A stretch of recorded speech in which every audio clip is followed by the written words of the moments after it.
Chapter 58. The Minister's Family.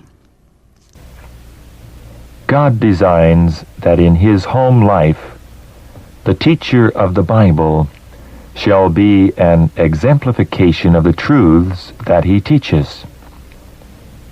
What a man is has greater influence than what he says.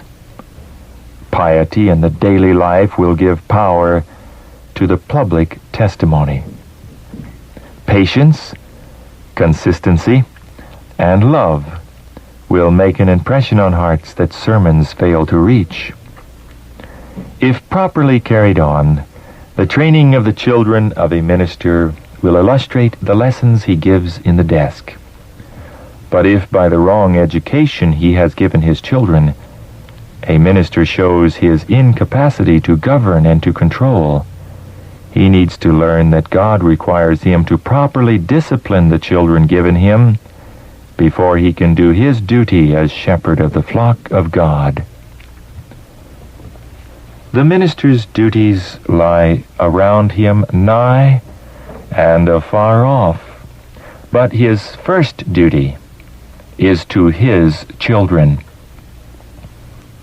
He should not become so engrossed with his outside duties as to neglect the instruction which his children need. He may look upon his home duties as of lesser importance, but in reality, they lie at the very foundation of the well-being of individuals and of society. To a large degree, the happiness of men and women and the success of the church depend upon home influence. Nothing can excuse the minister for neglecting the inner circle for the larger circle outside. The spiritual welfare of his family comes first. In the day of final reckoning, God will inquire what he did to win to Christ those whom he took the responsibility of bringing into the world. Great good done for others cannot cancel the debt that he owes to God to care for his own children. Ministers' children are in some cases the most neglected children in the world, for the reason that the father is with them but little, and they are left to choose their own employment and amusement. Great as are the evils of parental unfaithfulness under any circumstances, they are tenfold greater when they exist in the families of those appointed as teachers of the people. When these fail to control their own households, they are, by their wrong example, misleading many. Their guilt is as much greater than that of others as their position is more responsible. It is not so much the religion of the pulpit as the religion of the family that reveals our real character. The minister's wife, his children, and those who are employed as helpers in his family are best qualified to judge of his piety. A good man will be a blessing to his household. Wife, children, and others will all be the better for his religion. Brethren, carry Christ into the family. Carry him into the pulpit. Carry him with you wherever you go. Then you need not urge upon others the necessity of appreciating the ministry, for you will bear the heavenly credentials which will prove to all that you are servants of Christ.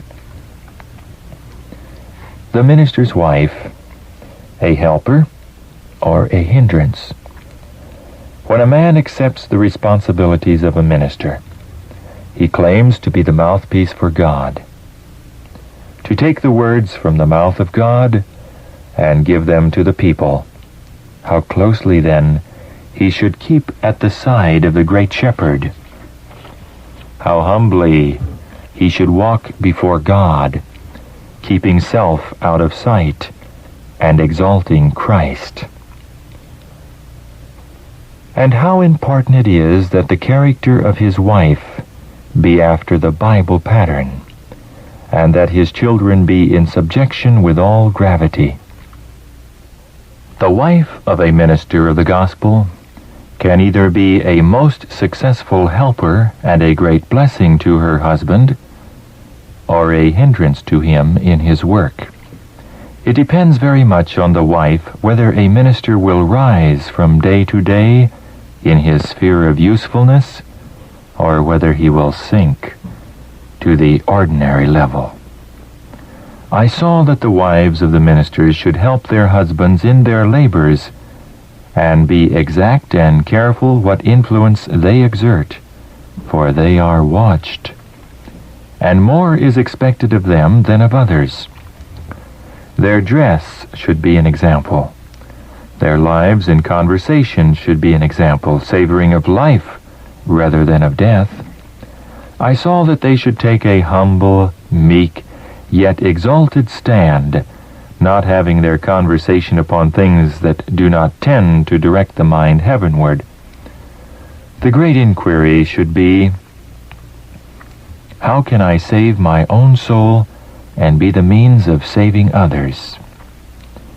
I saw that no half-hearted work in this matter is accepted of God. He wants the whole heart and interest, or he will have none. Their influence tells decidedly, unmistakably, in favor of the truth or against it. They gather with Jesus or scatter abroad. An unsanctified wife is the greatest curse that a minister can have. Satan is ever at work to dishearten and lead astray ministers whom God has chosen to preach the truth. The most effectual way in which he can work is through home influences, through unconsecrated companions. If he can control their minds, he can, through them, the more readily gain access to the husband, who is laboring in the word and doctrine to save souls.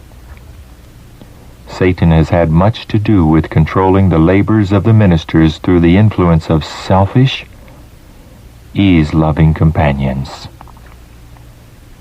Words of counsel to ministers regarding family management. You have a duty to do at home which you cannot shun, and yet be true to God and to your God-given trust. The gospel field is the world. You wish to sow the field with gospel truth, waiting for God to water the seed sown that it may bring forth fruit. You have entrusted to you a little plot of ground, but your own dooryard is left to grow up with brambles and thorns, while you are engaged in weeding others' gardens. This is not a small work, but one of great moment. You are preaching the gospel to others. Practice it yourself at home. Until you can be united in the work of properly disciplining your child, let the wife remain with her child away from the scene of her husband's labors, for no example of lax, loose discipline should be given to the church of God. I have known many ministers who were unwise enough to travel about taking with them an unruly child. Their labors in the pulpit were counteracted by the unlovely tempers manifested by their children. Your interest should not be swallowed up in your own family to the exclusion of others. If you share the hospitalities of your brethren, they may reasonably expect something in return. Identify your interest with those of parents and children, and seek to instruct and bless. Sanctify yourself to the work of God, and be a blessing to those who entertain you, conversing with parents, and in no case overlooking the children.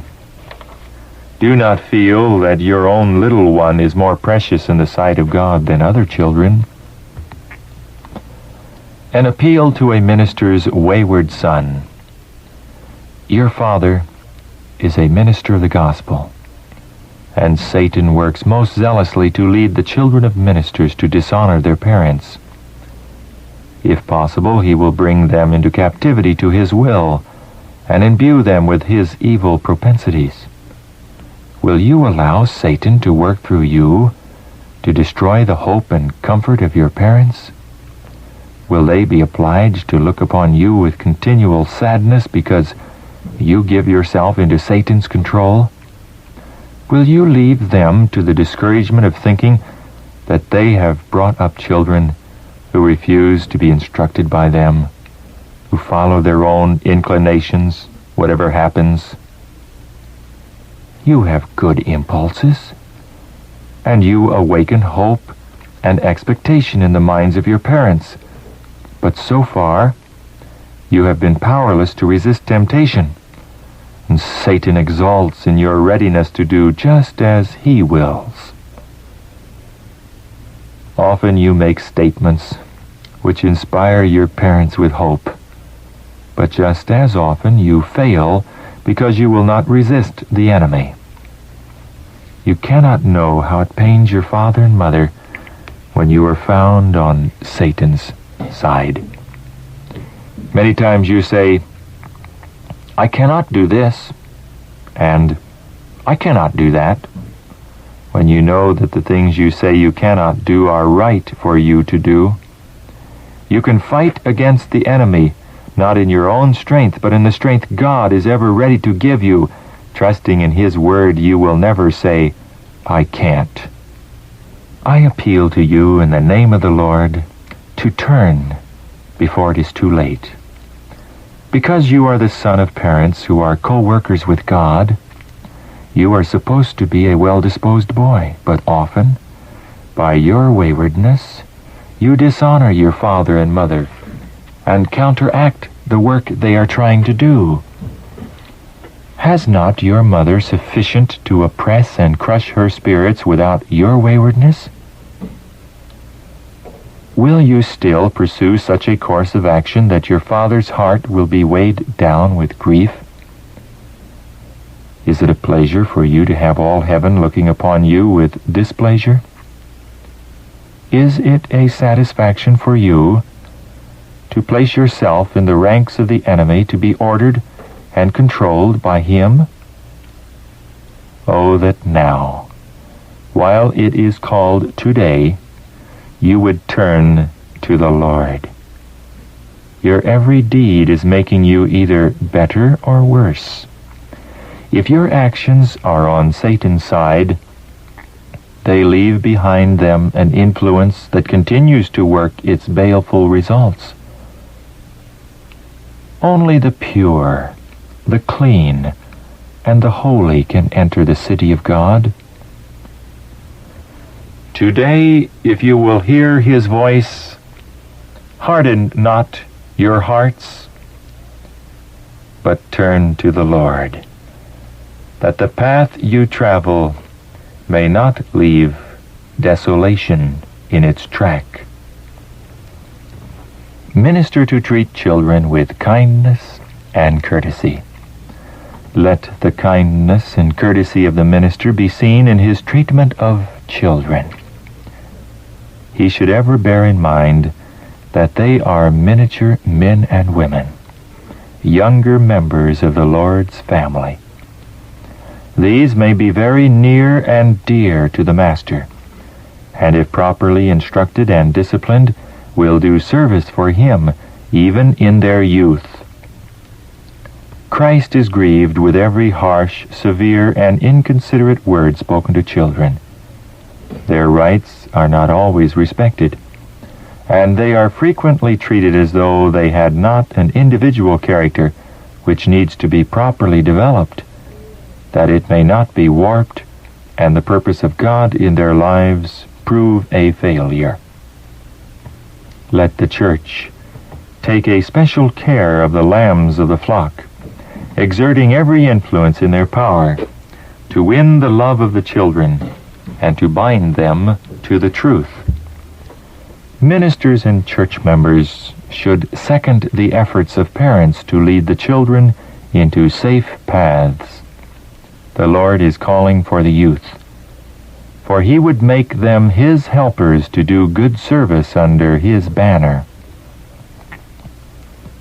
An effectual sermon on godliness.